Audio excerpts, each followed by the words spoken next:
Welcome again to EEC Tambayan. So I'm your host for today, a very beautiful girl. Charing! Which is true naman. So, yung magiging topic natin for today is yung pagiging panganay at the most special thing is paano maging panganay na babae. Yung mga tambay natin is Ma'am Anel, si Ma'am Sol, Hello. Ma'am Yoni. So, and yours truly, Ma'am Jazz. Charing. Ayun. So, kasi never ako naging panganay. Baby girl ako. So, kasi I know kayong tatlo are panganay. So, what are the struggles of being the eldest daughter in the family? Bilang panganay, parang nandun sa iyo yung responsibility para sa mga kapatid mo. Like ako, yung kapatid ko, yung sumunod sa akin is, I think yung gap namin 7 years. So, nung pinanganak siya, ako yung nagbabantay, pag wala yung nanay ko, yung tatay ko, ako gagawa ng milk niya. Maliit ka pa lang, na naiintindihan mo na yung responsibility that you are carrying on your shoulder. So, parang ganun. Pero, I think, malaki din yung naging, sa akin, naging effect sa akin growing up. Kasi, I have to be responsible for myself. At the same time, I have to be independent. I have to make sure that I can stand on my own. Dahil may mga kapatid ako na umaasa din sa akin. Something ganun. So, Ang mo naman kami. Huwag mong busa. Sige! Next! Nasabi mo na eh. Tignan mo naman kami, pwede. Okay, Musa. Ikaw naman Ikaw, Ma'am Yoni. So, bilang panganay, siguro, yun nga, Wala siyang masabi. maraming naapektuhan, especially yung, kasi maaga nawala yung tatay, siguro mga 26. So, sa akin lahat yung responsibilidad. So, natakot akong magkaroon ng love life. Yeah, totoo yun. Bakit? Kasi may kapatid pa akong lalaking nag-aaral. Kahit gustuhin ko, parang natakot ako, baka masyontes, o paano na yung kapatid ko. So lahat nakapokus sa kanila ko, paano na yung nanay ko, kailangan niya ng suporta galing sa akin. Kaya sinacrifice ko yung love life ko. Kaya nga tinatanong, bakit hanggang ngayon, ganito, gano'n. So pag sinasabi, dapat daw sinabay ko, pero mahirap kasi nga, nakafocus nga ako dun sa kapatid ko. Kasi yun yung pinangako ko na dapat magtapos talaga sila ng pag-aaral.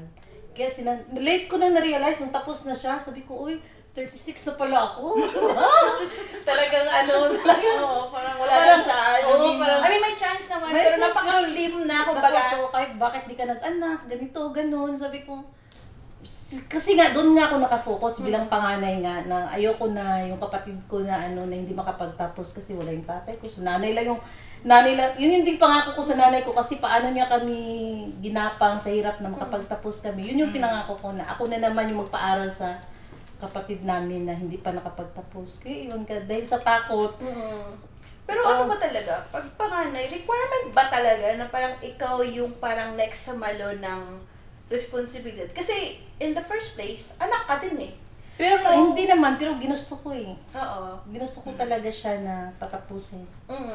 Pero yung magulang mo, di-require ka or hindi naman? Hindi. Ako mismo nagsabi na ako na, pahinga na siya, kumbaga kasi nga kasi nga nung kami nag-aaral, 5 kami, pinagtapos niya talaga kami lahat ng trabaho, maglaba, kasi sa catering services siya nagtrabaho. So lahat kahit off niya, pupunta pa rin siya lahat, maglaba, mag-harvest, kung ano yung mga bagay na pwede niya madagdag yung source income na pwedeng madagdag para sa amin ginawa. Kaya nung nag-graduate ako, sabi ko, ako na naman yung Kaya sabi ko, tapos sa Pilipinas ako, nagtrabaho ako sa kasi graduate ako ng Mascom, so nag-try din ako ng trabaho sa radio.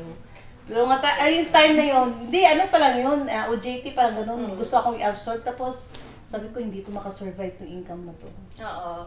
Kaya nag-apply ako abroad. Noon nag-apply pa ako sa office, hindi pa, tagal pa rin ang proseso noon, sabi ko, hindi tanggap ang lolaw. Tapos nag-apply ako ng yaya, ang bilis, 1 week lang, andun na, kaya din ako, nagkatulong ako sa Qatar para yun maka-provide sa pangailangan ng outside Oo. bago ako pumunta dito sa Dubai. Ilang taon kayo sa Dubai, by the way? mag 11 years na.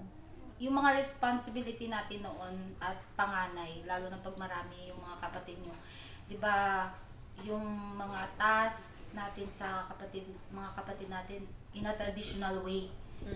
Like yung pagpapalit ng lampin, di ba? Yung ginagamit natin noon is yung katsa. Katsa o yung sarina. Diba, ang cute-cute ng experience noon nung babay Ay, hindi yung naranasan mo, tatanggalin mo yung nag-isip siya. tatanggalin mo yung 90s ako ano yun. tawag doon? Yung sisig. nylon, parang nylon. Gawin mo Gupitin siya. mo tapos ang sarap sa sa Tapos ganun mo pa yung para yung pag mo kasi meron pang natitirang harina tapos lalaban mo, di ba? Pag panganay ba, mas mahirap? Sa akin is, hindi naman, pero parang mas stricto yung parents ko kasi. So, syempre, parang ikaw yung siniset nila na maging model or example sa mga kapatid mo. So, parang lahat na discipline, parang na-focus sa akin.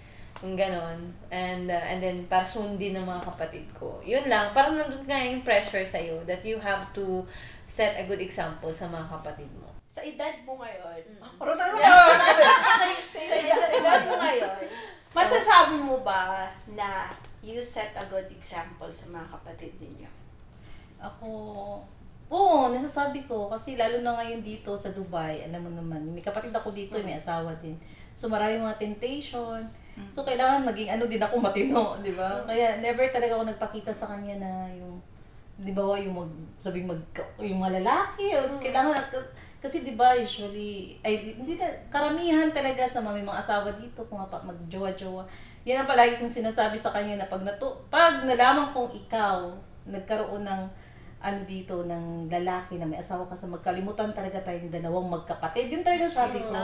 Kasi nga, di ba, kaya kailangan, din ako, kailangan matino din ako, maayos yung Kung nga single, di ba, pag gano'n? Oh, Masigil ka din. Palagi ko nga ako masinggit. Pinapilit ko hindi. Sabi ko sa kanya, ako nga, kahit pwede ako anytime na manlalaki, whatever, kahit sino, pwede, walang makikialam sa akin. So, sa kagustuhan gusto kong susundin niya ako, kailangan ko talagang maging magandang halimbawa para sa kanya. One of the expectations sa panganay is you're always available to give and support, especially with monetary support. Yeah. So, for you, hanggang kailan dapat? Na-learn ko nung nandito na ako sa Dubai na I have to teach my siblings the right way. Kahit magkapatid tayo, we have to learn na magbayad ng hiniram natin sa kapatid if it's hiram. So, kaya ngayon, pag nag-a-approach yung mga kapatid ko, sabi nila, hiram. Sabi ko, hiram hindi hingi. Sigurado. Kiniklear ko, Kaya hiram. ako never ako, sabi ko, Kailan babayaran? Mga ganyan. ako talaga never ako ng hiram. Oo. Hingi.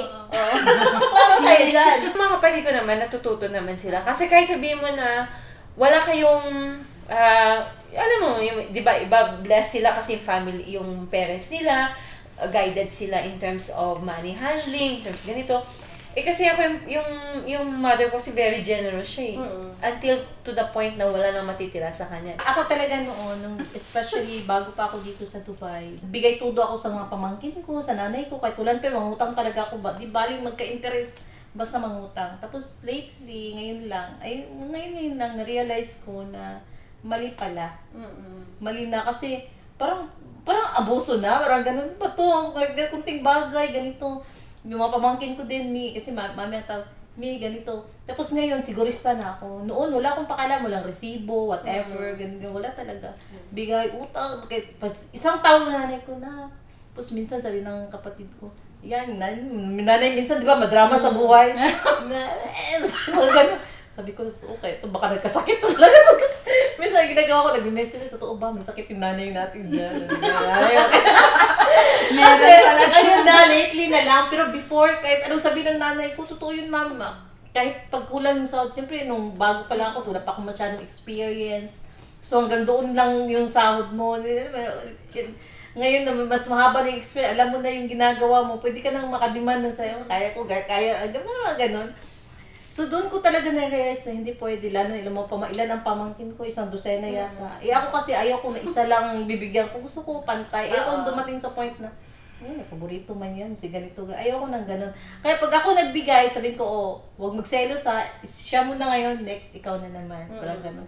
Po, sigurista na ako pag humingi ng libro, kasi accountant, kinukuha ng pamangkin ko sa libro, daming mga libro. Sabi ko, ipakita mo sa akin yung resibo. Resibo agad doon, walang resibo. Tapos hindi na ako, minsan nasasaktan ako pag hindi ko nabigay yung gusto nila. True yun, kahit sa nanay ko. Pero kailangan ko talagang disiplinahin yung sarili ko. Ay, hindi, kasi kawawa naman ako dito. Parang start na talaga na naawa na ako sa sarili ko. Sabi ko, sila, paano naman ako? Lalo sa edad ngayon. Yung message ninyo sa mga kapwa ninyong panganay. Tough naman talaga yung role natin, pero tough na meron siyang enjoyment kasi nga lahat ng first is naranasan natin. First, magbantay ng bata, di ba? Naging first time din tayong magpalit ng damit nila. First time din tayong stay overnight sa mga kapatid natin. So, yun, lahat parang first sa atin. So, it made us also a strong, empowered woman. Sana all yung power. Anong power ba yun? Hindi, siguro. It's like a preparation for us, for our babies. Ay, Ilang taon ka na nga, ma'am? Secret. 30 plus and counting. Ilan ang class 30 din? 30 plus! 30 din ang class. And counting. So, ganun. So, sa mga May love kapwa life? ko, secret. Ah. Ganun. So, sa mga kapwa ko elders dyan. Elders! Elders pala. Sa mga kapwa ko elders dyan. Di pa kayo Go lang, don't give up. I know being an eldest is tough, pero yun nga sabi ko, enjoy naman siya. And then, it gives us a lot of lessons also. And of course, a blessing. Siyempre, yun nga, marami tayong natutunan and we can apply those lessons and blessings also in our future. Ganon. So, yeah, don't give up. Yes! So, batang 80s. Batang 80s. Mangyani. Balis ka ba? Itis. Batang 80s. Ano ka? Batang ipis. Uy, hindi halata. Hindi halata. Ay, 1990s na yun. Batang 80s ka dyan. Ako naman, as a panganay, siguro wag sobrang nakafocus sa family, sa mga responsibilidad. Kasi lately, ma-realize mo talaga na late na, hindi na pwede. Ilan taon ka na, ma'am? Ay, bata pa. Pwede Kaya pa, pa, may asim may pa. asim May pa. asim pa. Ano nga, huwag nakafocus, ano ba yun? Yung responsibilidad, huwag masyadong nakafocus doon. Bigyan niyo naman ng time yung sarili niyo. Kasi, ma-realize mo talaga huli na dapat pala balance. Para sa sarili mo, para sa family mo, para hindi dumating yung point na magsisisi ka, yung tahimik na sa tabi ng, bakit di ko ginawa ng bata ka ako dito? Yung Nagsisisi siya. Yung yung masarap pa ako. Bakit ko hindi tinikman yung mga gusto kong tikman? Diba?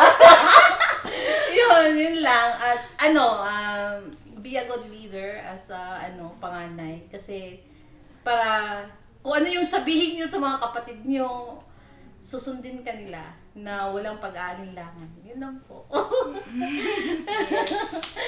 Yeah. Sa akin naman. Naubos yun na. Kami naman yung Wala na nag-ubos. natira copy and paste. Okay, ako naman, siguro just support as a panganay. Support lang whatever you can. Kasi wala namang regrets talaga if you support your family. No? And if you support your siblings, wala ka talaga regrets whether they will do their part or not. Still, at the end of the day, you will, mararamdaman mo pa rin yung fulfillment that you help your siblings or your family. At the same time, you have to also be patient, no, sa mga kapatid mo natin.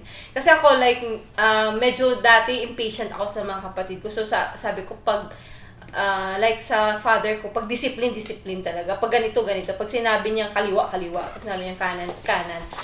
And nakuha ko yung sa father ko. And then na-realize ko, hindi pala ako tatay. I'm a sister and an elder sister that they looked up to. So, kailangan ko mag-adjust. And then, nung na-realize ko yun, nung ginawa ko yun, nag-adjust ako sa sarili ko, na-realize ko na yung mga kapatid ko, they have also their own beauty ba? Yung, may makukuha akong wisdom sa kanila. So, kaya, pag may mga decision making ako, kinoconsult ko yung mga kapatid ko. And then, doon ko nakita na marami akong nakukuha sa mga siblings ko. So, just be very patient with your siblings, at the same time, support whatever you can. And siblings, be very patient on us din. Yung mga kapatid ko, pag sinabi ko, dati pag takot yan sila pag sinabi kong hindi. Pero syempre, halimbawa, gusto nila magpaalam na, alis sila kasama mga barkada. Sabi ko, hindi. Sabi niya, okay. Pero may wala na yan.